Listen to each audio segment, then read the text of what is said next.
In this, our last section of the Kegan reading, pages 307 to 303, first we talk about conflict, leadership, and knowledge creation. And we're introduced to two couples.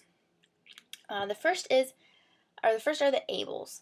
And the Abels are described as people who have survived the disillusionment with their prior romantic notions or their supposed truths about being the same person.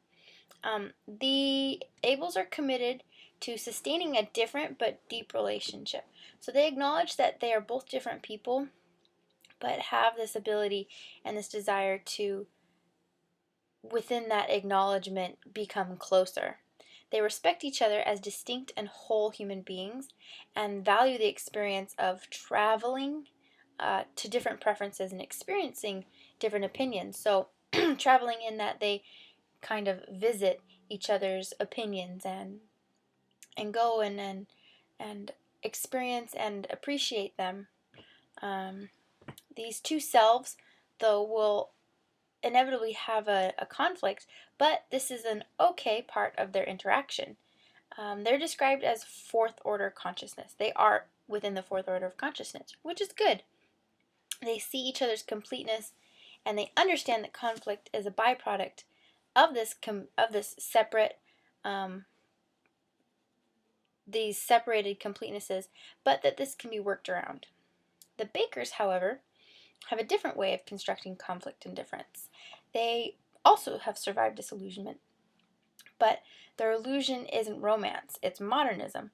The Bakers are suspicious of their tendency to feel wholly committed to one viewpoint. They are more willing than the Abels to potentially identify with each other's side.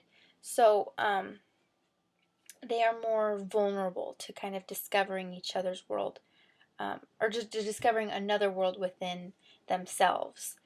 In their traveling to another viewpoint, they are open and vulnerable to having that viewpoint change them.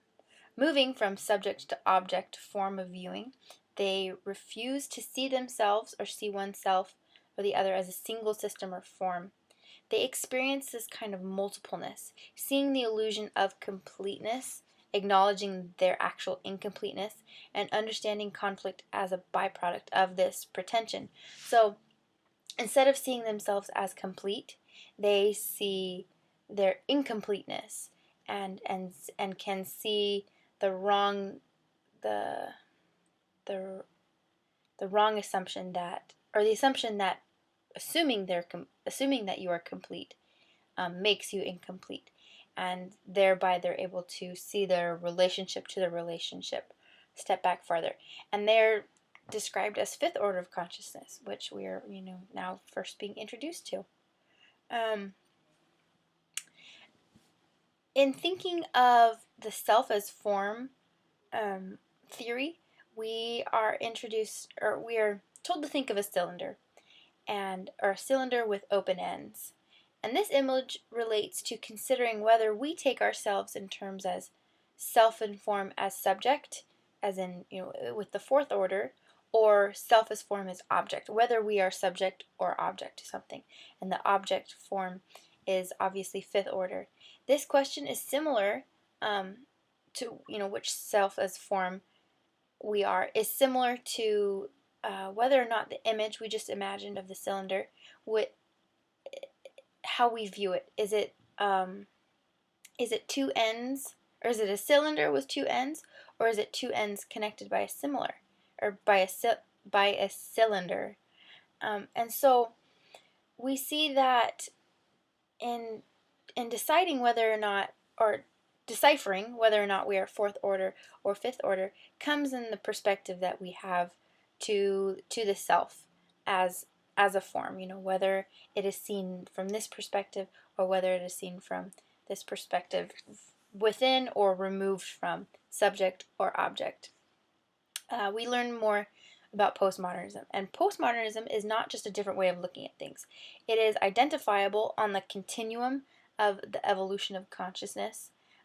It's post to the fourth order of consciousness, but that doesn't mean that it's like better than. So there's a specific demand of fourth order, and that is that its approach to conflict doesn't assume completeness, wholeness, or distinctness of parties, but acknowledges the folly in assuming these differences and sees this mistake as the cause of conflict. This conflict is a reminder that pretending to be complete or pretending completeness reveals one's true incompleteness. And all of this is done for the good of realizing the true complexity and potential for, future reflexive change. A couple features of postmodern writing are: one, rejection of absolutes, so there's no single rationality; two, all social and political discourses are saturated with power and dominance; and three, celebration of difference. There's no specific reason to grant special value to one or the other, as postmodernism says. And so, an important part of postmodernism theory or way of thinking is the subject-object theory, and this saves us from having to accept absolutism and rejection of absolutes. And this helps us preserve the distinction between the rejection of absolutes and the rejection of the possibility of any non-absolute. Subject-object theory also outlines terms by which statuses of relationship to difference is consistent with postmodernism. It allows for perspectives like anti-modernist or reconstructive postmodernist to be an advantaged position because they are anti-absolute in nature. So this is important, again, to the rejection of absoluteness. And lastly, it provides operational criteria for determining whether one position is indeed more complex than another. The more complex position is capable of understanding the other position on the other's terms and practicing empathy. So it depends on which side is more complex as to which side will be able to empathize more, or if they are of the same complexity, they will be able to understand the same way. And I'm running out of time, so I will cut it short there.